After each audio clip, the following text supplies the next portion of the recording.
Sobrang pag, guys.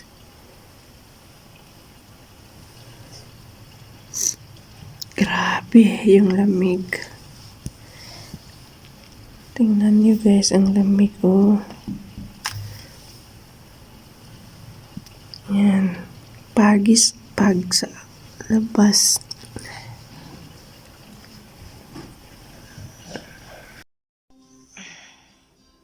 Fire? Fire? Mama.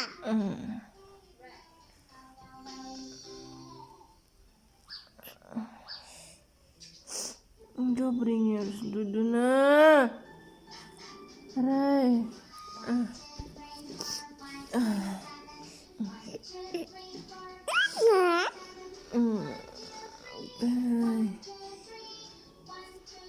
Salamat uling daw na Amdi.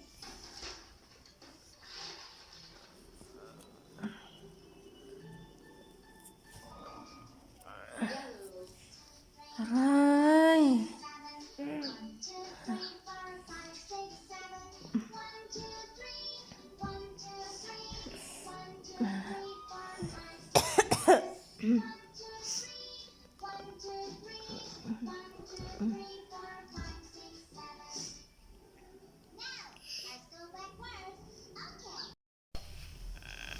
So, may sakit ako ngayon, guys.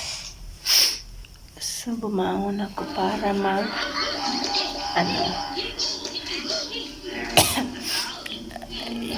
magpainit ng gatas kasi walang gatas yung aking anak. So, ayan yung makulit kong anak. Hindi ako pinapares. So, bababa ako. Pupunta ako ng kusina para painit ng gatas niya at maggawa ng dinner namin. So, ayan. So, ito rin guys, nag-iintayan sa akin. Kailangan ko yan siyang i-open. Green fish yan siya guys, ganyan. So, hindi ko pa magawa-gawa kasi masama yung aking pakiramdam. Punta tayo ngayon sa aming kusina. Ayan.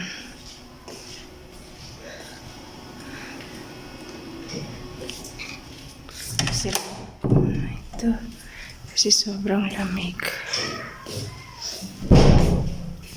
So, tingnan nyo yan guys. Naghihintay rin sa akin.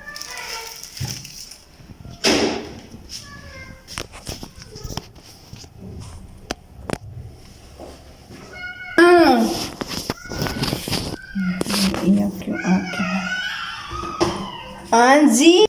So, kunin natin itong gatas na ito guys. Para pakuluan.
So, I see guys.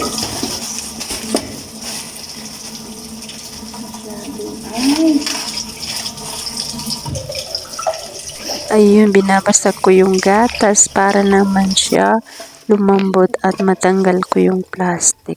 At ayun, di ko nga matanggal-tanggal at sabi ko, dyan ka lang muna. Pag matunaw na, saka ko tanggalin. At kumuha naman ako ng plastic para ilagay itong haluan ng aking anak na pinapakain namin.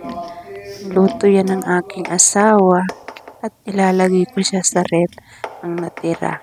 Para next naman ay ipapainit na lang kung ipapakain ko ulit sa kanya.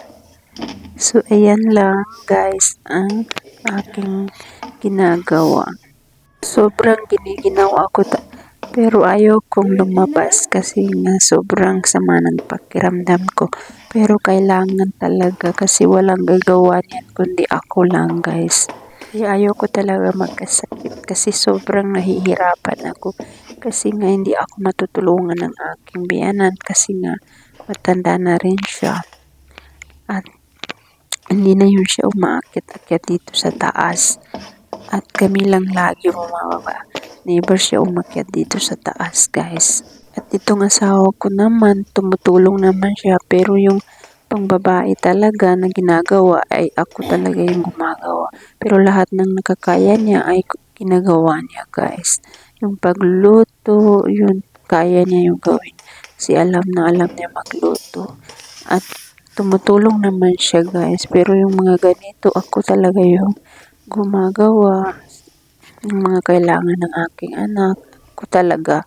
Kaya sobrang nahihirapan ako guys. Pero di naman araw-araw kami nagluluto guys kasi kadalasan hindi talaga siya kumakain ng tanghali, dinner. Minsan umaga lang siya kumakain. Kung magluluto ako guys sa akin lang tapos yun minsan pinapainit-init ko lang. Tapos yun, kung magluto kami ngayon, makakain pa namin mamayang gabi. So, yun, hindi naman ako nahihirapan kasi tingnan nyo ito guys, papainitin ko lang ito guys. Isa itong potato na hiniwa ko ng isang araw, tapos ipapry ko lang at saka isang roti, dalawang roti yan natira namin, painitin lang. At saka manok yan nasa bowl. At hindi naman kumakain yung aking asawa, ako lang yung kakain guys.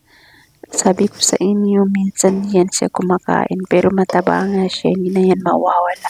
Hindi naman siya mahirap pakainin kasi hindi siya yung taong sobrang demanding. Sobrang dali lang siya pakainin guys. Kaya sobrang thankful ako at grateful dahil binigay siya sa akin ng Allah na mabait na tao at hindi siya mahirap pakainin.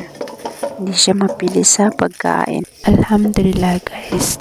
So, actually, dalawa kami may masamang pakiramdam guys. Kaya tulungan lang kami sa bahay kasi hindi lagi dito yung aming kasambahay. Stay out siya. Tapos, ang aming anak naawan ang aking asawa at napunta naman sa akin.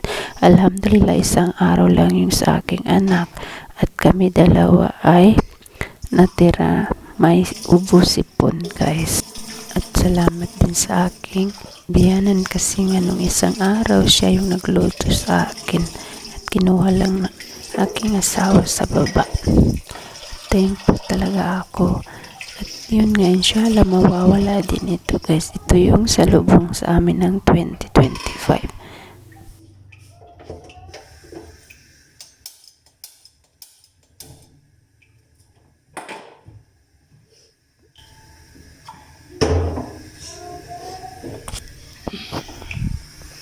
So, ayan.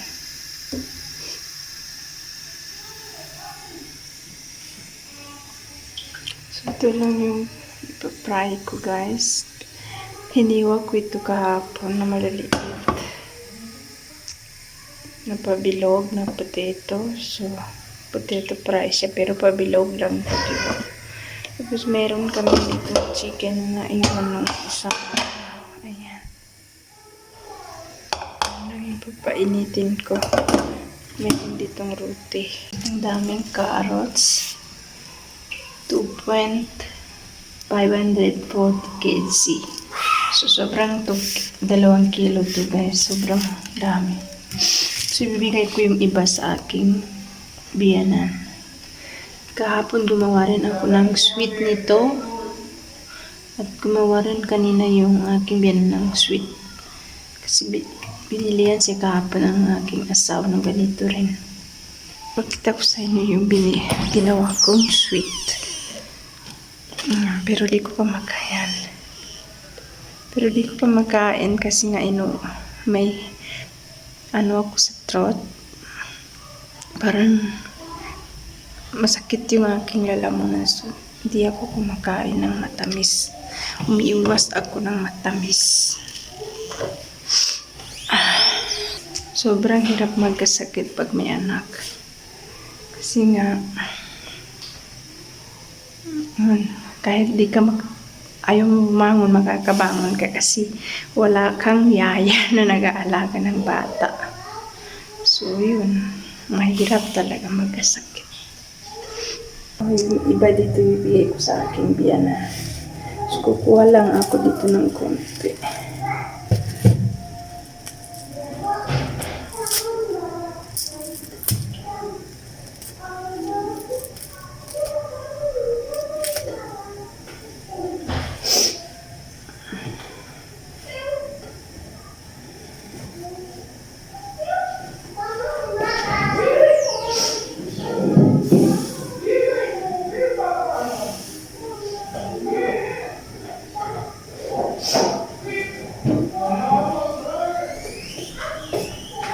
So, ito rin yung bili niya. Talong. Yan.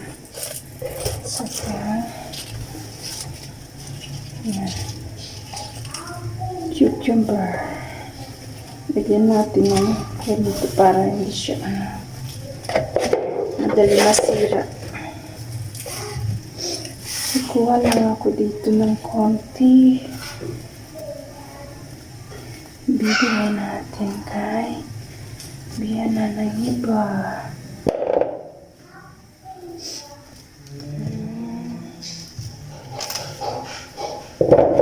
Okay. Gawin niyang sweet ba? Malalaki yung ibibigay natin para magagawa siya ng sweet.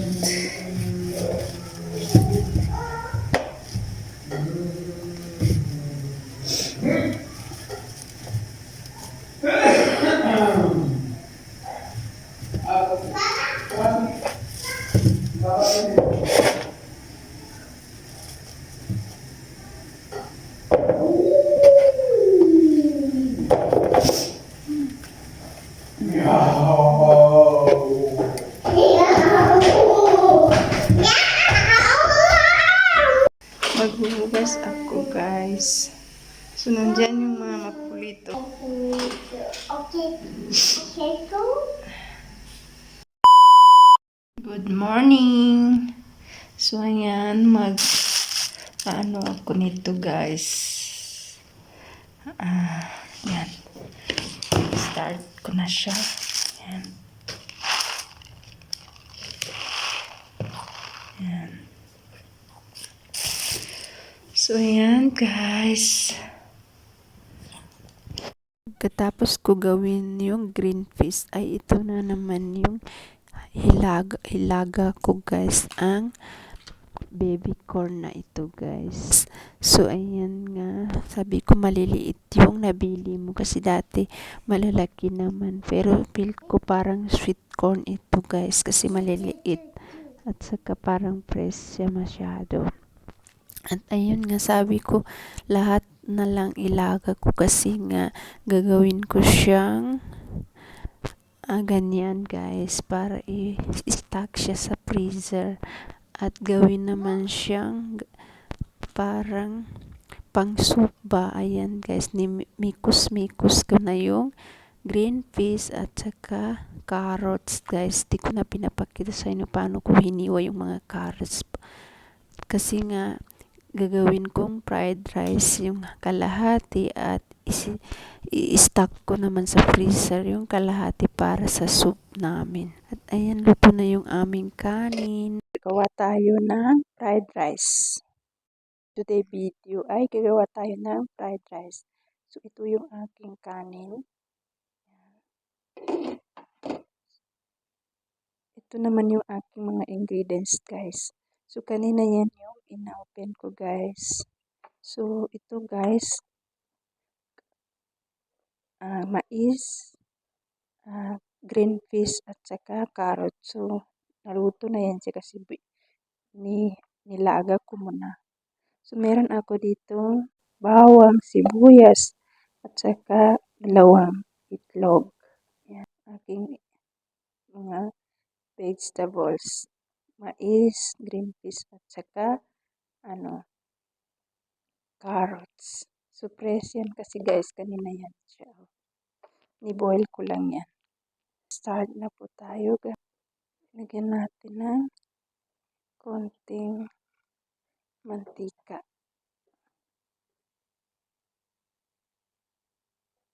Yan. Pasensya na kayo sa aking boses. So, pag mainit na yung mantika guys, ilagay nyo na yung bawang. Yung iba hindi nalalagyan ng bawang, pero ako gusto ko yung may bawang para mas malasa pa. Pag makikita nyo medyo brown na siya, ilagay nyo naman yung sibuyas.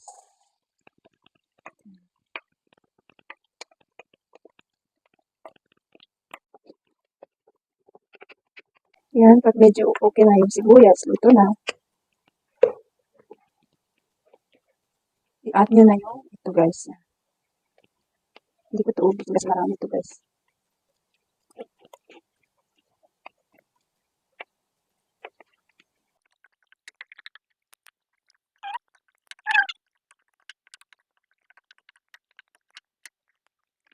Lagay kayo ng paminta,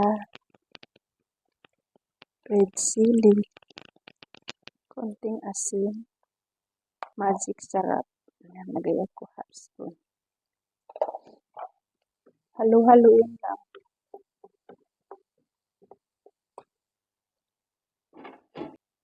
Pag okay na, buksan nyo na. Guys, yan. So, add nyo na yung rice, guys. Yan yung rice.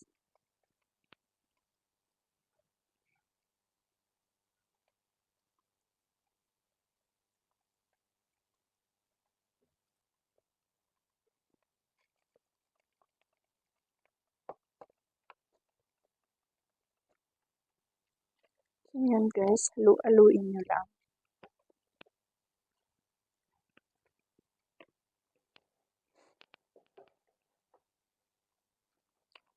So, add kayo ng mga isang spoon na soya sauce. O 2 spoon kasi marami to guys.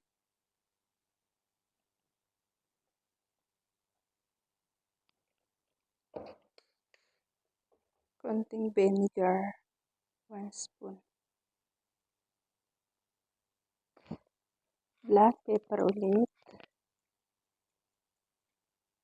Spices.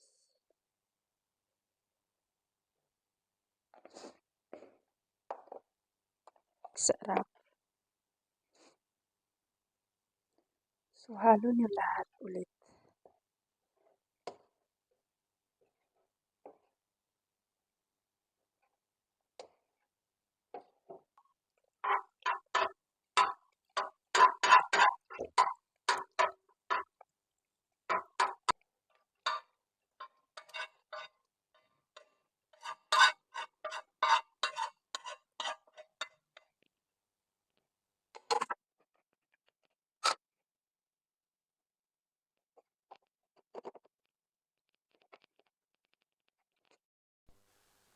Ayan na.